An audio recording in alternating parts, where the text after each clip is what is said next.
कि गोरखपुरिया भौजी से अगर पूछताछ की जाए तो बातें खुलकर आ सकती हैं। दूसरी चीज, चूंकि गोरखपुरिया भौजी से पूछताछ इसलिए होनी चाहिए कि पहले दिन से इस मामले में इतना तेजी से इन्वॉल्व हुई कि शायद मुकदमा लड़ने वाला वकील भी अपने मुवक्किल के केस में इतना इन्वॉल्व नहीं होता है, जिस हम्म। तरीके से गोरखपुरिया भौजी हुई है। मदद के नाम पर क्या किया उसने? लाखों रुपए। अरे तुम किसको बता रही हो? शायद आप भी यूट्यूब से पैसा कमाते हैं, हम भी पैसा कमाते हैं, लाइफ स्टाइल अच्छी चल रही है ना। हम लोगों हम्म। को उतना लोग नहीं देखते जितना गोरखपुरिया भौजी को देखते हैं। ऑन कैमरा मैं ये बात बता रहा हूँ। बिल्कुल। और वो इंसान उसकी चिता को जलवाने के लिए, लकड़ी के प्रबंध करने के लिए चंदा मांग रही है। केवल एक वीडियो की अर्निंग का पैसा दे दिया होता तो उसका दाह संस्कार हो जाता। हम्म। लेकिन वो तमाशा, वहां ड्रामा बता रही थी, तमाशा बना रही थी उसकी मौत का। मैंने कहा नहीं कि वो महिला उसकी मौत का उत्सव मना रही थी। उस महिला को उसकी मौत से सुकून मिला था। वो महिला उसकी मौत का पर्व मना रही थी। उसको पहले गिरफ्तार करिए, उससे पूछताछ करिए। रही बात जिस तरीके से उसमें अर्जुन, वो शादी नहीं थी, साजिश थी। शादी नहीं कहूंगा मैं, शादी थी हम्म। ही नहीं। देखिए अरविंद जी, उसके चरित्र का हनन किया, पहला अपराध। हम्म। चरित्र का उसके हनन करने में अहम भूमिका रही गोरखपुरिया भौजी की। वो अलग चीज है कि वो अपनी नासमझी में गोरखपुरिया भौजी के पास मदद की आस से गई थी, लेकिन हम्म। उसे नहीं पता था कि गोरखपुरिया भौजी पैसे कमाने के लिए उसका इस्तेमाल करने लगेंगी। हम्म। असलियत यही है। हम्म। दूसरा चीज है, उसकी गोपनीयता को भंग करने का उन्होंने काम किया है। तीसरा हम्म। काम यह है कि पहले से ही वो मालती और बिष्णु को टारगेट करते हुए पाई गई हैं सोशल मीडिया पर। पहले से हम्म। ही उन्होंने इन लोगों को टारगेट करते हुए लोगों ने देखा है कि मालती और बिष्णु को गोरखपुरिया भौजी पहले से ही टारगेट करती रही हैं। आप समझिए, ममता चौहान जो गोरखपुरिया भौजी की कुछ नहीं लगती है, लेकिन उसमें उसमें ऑफ कैमरा उन्होंने मुझसे कहा था, मैं उनके पास गया था उस वक्त, उन्होंने कहा था कि इसमें सब कुछ सारा कमवा एक बिष्णुआ का है। अब बताइए, है। बिष्णुआ ने क्या किया है? धरती पर केवल बिष्णु ही है उनके लिए। हो सकता है, मैं बचाव नहीं कर रहा हूं उसका, लेकिन मैं ये बताने की कोशिश कर रहा हूं कि गोरखपुरिया भौजी पहले से इन लोगों को टारगेट करती थी। हम्म। लेकिन गोरखपुरिया भौजी की तरह मालती शिक्षित नहीं थी, उतना समझदार नहीं थी। और नतीजा है कि गोरखपुरिया भौजी ने इस बार इस पूरे मौके को बाकायदा भुनाया है, पूरे आपदा को अवसर में तब्दील कर लिया है। और अब अवसर में तब्दील करने का नतीजा है कि एक परिवार पूरी तरह से बिखर गया।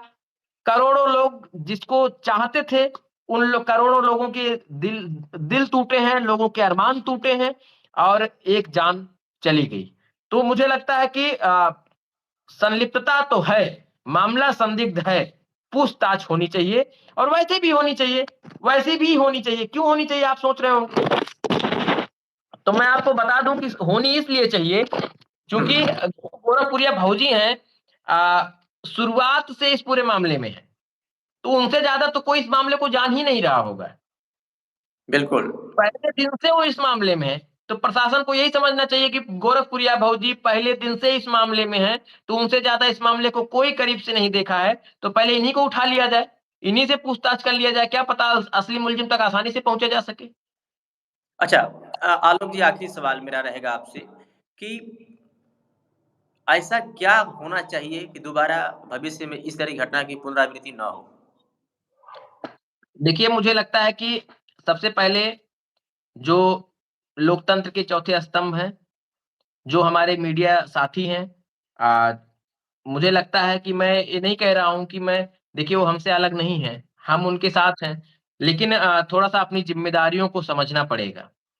आप हाथ में अगर इस माइक को लिए हैं, तो इस माइक को लेते वक्त आपको ये समझना पड़ेगा कि आपके कंधे पर उस वक्त देश की जिम्मेदारियां हैं।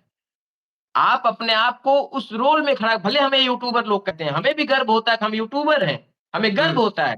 लेकिन हम यूट्यूबर होते हुए भी अपना काम जिम्मेदारी से करें, क्योंकि हमारे हाथ में माइक है और लोग हम पर विश्वास करते हैं। जी। इस हमारे मन में केवल एक भावना नहीं होनी चाहिए कि हम केवल अपनी आर्थिक मजबूती पर ही काम करें। पत्रकारिता आर्थिक मजबूती का काम नहीं होता है, और जिसको आर्थिक मजबूती देखना है वो पत्रकार नहीं हो सकता है। अगर पेट पालना है तो जाके कमाई कर लो, पेट पालना है तो सरकारी नौकरी के लिए फॉर्म भरो, पेट पालना है तो आप किसी कंपनी में काम कर लो, पत्रकारिता मत करो। सीधी बात है। और जो लोग वहां कर रहे थे वो केवल पेट पालने की व्यवस्था कर रहे थे, पत्रकारिता नहीं कर रहे थे। कुछ लोग, एक दो तीन लोग, एक दो तीन लोग, मैं फिर से आपका, एक दो तीन लोग, मैं सबको नहीं कह रहा हूँ। कुछ भाई ऐसे थे जैसे एक गोरखपुरिया भौजी से उन्होंने सवाल किया, शायद वो जौनपुर के रहने वाले हैं। बहुत गर्व हुआ मुझे उनकी उनके उस अनुभव को देखकर।